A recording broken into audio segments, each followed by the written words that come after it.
اے بچیوں والو تمہیں مبارک ہو، اے بیٹیوں والو تمہیں مبارک ہو۔ اپنی بیٹیوں کو کبھی برا نہ سمجھنا۔ نبی پاک علیہ الصلوۃ والسلام فرماتے ہیں جس شخص کے بیٹی ہو وہ اسے زندہ دفن نہ کرے، اسے ذلیل نہ سمجھے، تو اللہ عز و جل اسے جنت میں داخل کر دے گا۔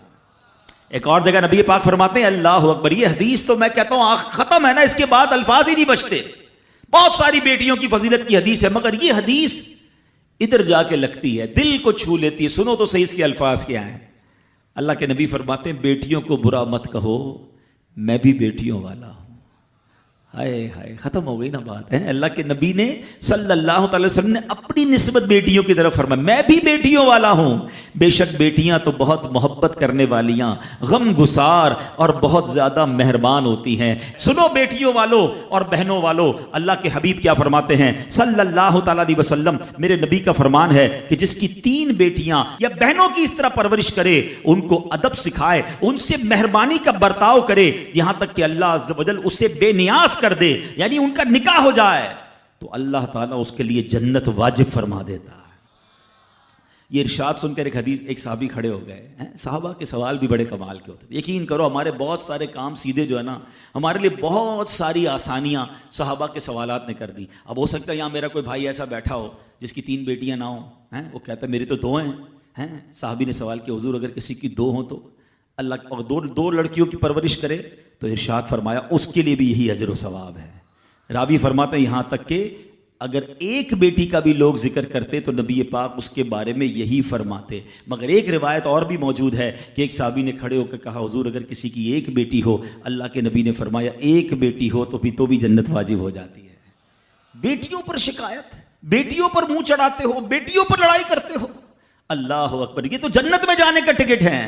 تو اپنی بیٹیوں سے پیار کریں۔ اور باپ جتنے بیٹھے نا، مجھے پتا ہے وہ میری بات کی تائید کریں گے، شاید پیدائش پہ منہ چڑھایا ہوگا کسی نے، لیکن آج بھی باپ سے زیادہ کلوز بیٹی ہی ہوتی ہے۔ پیار وہ باپ سے بیٹی ہی کرتی ہے، گھر جاؤ تو بیٹی باپ کا انتظار زیادہ کرتی ہے۔ اور اسلام عورتوں کے حقوق کی شاندار انداز سے بیان کرتا ہے۔ اللہ کے نبی علیہ الصلوۃ والسلام فرماتے ہیں جب کسی کے ہاں لڑکی پیدا ہوتی ہے، سنو، گھر پہ مہمان آئے تو اچھا لگتا ہے نا، اور کوئی بڑا اہم مہمان آ جائے، کوئی بڑے بزرگ آ جائیں تو کتنا خوش ہو جاتے ہیں آپ۔ کئی ایسے بزرگ ہوں گے، کئی ایسے علماء ہوں گے، کوئی ایسی شخصیت ضرور ہوگی جس کو آپ اپنے گھر بلانا چاہتے ہوں گے، مگر آپ سوچتے ہوں گے یار وہ میرے گھر کیسے آئے گا، بہت بڑا آدمی ہے، بڑا مصروف شخص ہے، پسند تو مجھے بہت ہے مگر میں گھر نہیں بلا سکتا۔ سنو، جب تمہارے گھر بیٹی آتی ہے تو پتہ ہے کون مہمان آتا ہے؟ اللہ کے نبی فرماتے ہیں جب کسی کے ہاں لڑکی پیدا ہوتی ہے تو اللہ عز و جل فرشتوں کو گھر بھیجتا ہے۔